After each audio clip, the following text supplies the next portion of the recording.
Hello everybody and welcome back. Lovely that you could join me. If you hear any strange noises, it's not me. I have my cat sat on the laptop and I can't get her to move. But here goes, we'll have a try and see if we can get this sighting out. I took this sighting today and I have taken so many in the last week that I'm quite, backed up, and I will get around to bringing them to you as quickly as I can. But this one was fresh in my mind and I was able to get it straight away. So this one's coming to you within about 2 hours. And it happened in the Chilterns. And this is what the witness had to say. Hi Deborah, I followed your page etc. for a while. And to be honest, I've always found Bigfoot in the UK a bit of a push to believe. But I'm very open-minded and I'm quite well known in big cat research in the southeast. I've camped out in many places overnight and I've spent days out in the woods in the search of Britain's large cats. I know the diverse habitats in the UK and I understand how large, intelligent animals can stay hidden from people and thrive quite easily. I'm used to bushcrafting and nature structures, but even I am finding things I can't explain. Like the night in question. I'm not claiming it was a wild man or a cat. I'm simply stating some very strange things happened that night that I cannot explain. And he went on to add, I'm curious though, because about 5 months ago, I had a very scary experience while solo camping over some baits in the valley trying to fill some big cats. I had set all this up earlier and was just waiting in the hope of luring something in. I'd settled down at camp by the fire and was sat quietly, and I noticed I wasn't alone anymore. At first I just sensed it, but after a while it seemed like something would approach me to within, say, 20 metres and go back again.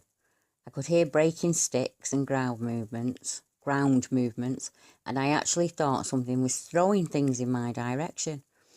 It really sounded like something was throwing branches to get my attention, and whatever it was, it stayed just out of sight of the fire. There were no lights, and when I shined my torch to the area I thought the sticks were coming from, I couldn't see anything. It was very strange, and I thought at first somebody was having me on. It's a long walk there and back for a prank, but I was certain someone was there. I actually would shout out to it and bark at it with my best dog impression. I kept thinking it was poachers. Eventually it all stopped and went quiet, so I settled down for the night. And later that night I heard a huge bang and a crash. I thought it was a gunshot of some kind. But thinking about it now, I think it's a tree limb being whacked against a tree. I got up and I ran out of there. I went back to get my stuff the next day and the camp was fine and nothing was touched. I was camping in the Chilterns and was in Mantles Wood near Missingdon, Buckinghamshire. I live very close to there and I actually found a sighting of a hominid about a mile away 20 odd years ago. Do you have any sightings from the Chiltern Hills? I could have a look around and I found some very impressive tree arches, but I have to say I will need some serious convincing. I am open-minded though and I'm not ruling anything out. Do you have any sightings from this area, as I would be happy to help with your research? The gentleman actually filmed his night at camp, and I've added that to the video. The link's in the description, and it's at the 20-minute 46 seconds that you start hearing him communicating with something that's outside the camp. And as we all know, when videos come in, people say, well, where's the beginning of it? What was he doing beforehand? It's quite obvious what he was doing beforehand because he films most of the day. And yes, there are sightings in the Chiltern area. And most of the southeast is quite a hotbed of sightings, not only of wildcats, but of wildmen themselves. And I've put a few screen grabs from the map so you can see just how many accounts there are in that part of the UK. And there just seem to be roots forming, and they're quite easy, you can see them. I won't even have to draw the red lines on for you, you'll be there. So I don't know, but I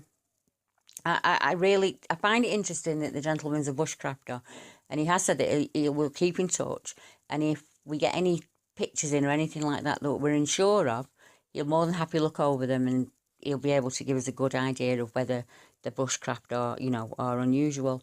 And I like the fact that he is out so much in the wild, and yet even he is finding structures that he can't account for. And that gives me great hope, because if he's out in the woods all the time and he can't account for them, and I'm keep getting told that everything that comes across YouTube is bushcraft, I think, you know, in the long run, it'd be nice if you could look through some of the photos and let me know. Because we don't make any claims, do we? We just put up things that we see in the woods that stand out, that are unusual, and that's all that we can do. So I hope you join me on Sunday at 7 p.m. For a live chat. So you can come on the panel and chat with me, or you can just sit in the chat and chat with the guys, or just sit and have a listen, see what you think. There'll be quite a few of us there on Sunday. So until Sunday, and if I get to do another sighting before then, I'll get it up as quickly as I can. So thank you very much. Until next time, goodbye.